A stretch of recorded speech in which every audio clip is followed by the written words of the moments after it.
Alors qu'est-ce que la RSE? La RSE, ça veut dire responsabilité sociale ou sociétale des entreprises.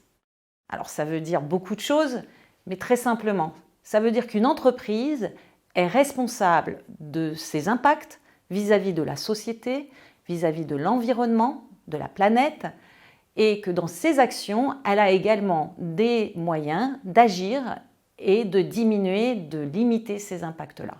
Donc c'est un rôle très important de l'entreprise vis-à-vis du monde extérieur et également du monde intérieur, puisque les salariés de l'entreprise également pourront profiter d'une démarche RSE dans cette entreprise. Alors à qui est-elle destinée cette RSE? Elle est destinée à toutes les entreprises, grandes, moyennes et petites. Elle démarre par une démarche volontaire qui va permettre à l'entreprise de grandir par ses actions. Et dans certains cas, pour les grands groupes, elle peut aussi être réglementaire et faire partie du reporting annuel à côté du reporting budgétaire, avoir le reporting RSE afin d'avoir une vision globale, pas seulement financière, d'une entreprise. Alors il y a la RSE, effectivement, cette responsabilité sociétale des entreprises, mais j'aime bien également y joindre toujours la responsabilité sociétale individuelle, la RSI.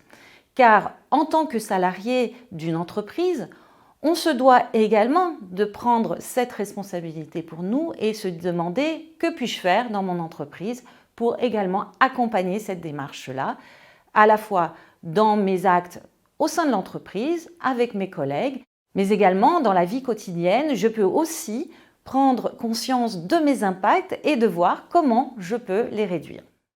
Alors concrètement, comment mettre en application la RSE dans l'entreprise?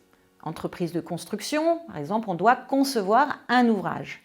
Alors quels sont les outils que j'ai à disposition pour mesurer les impacts environnementaux de mon ouvrage et ainsi de pouvoir avoir une vision sur ce que je peux également améliorer au moment de ma conception et au moment de la construction. Et c'est là que nous pouvons introduire donc l'outil ACV d'analyse de cycle de vie d'un ouvrage. Mais cet outil ne sera pas à utiliser n'importe comment.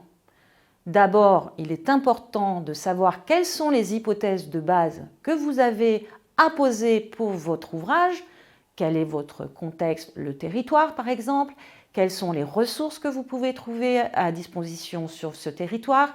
Les entreprises aussi, quelles sont les compétences? Quel est le maillage en fait compétences-ressources que vous avez à votre disposition? Et ensuite, prendre effectivement cet outil d'analyse de cycle de vie et de voir comment vous pouvez l'utiliser pour améliorer l'impact qui soit économique, qui soit technique et qui soit écologique ou environnemental de l'ouvrage que vous allez concevoir.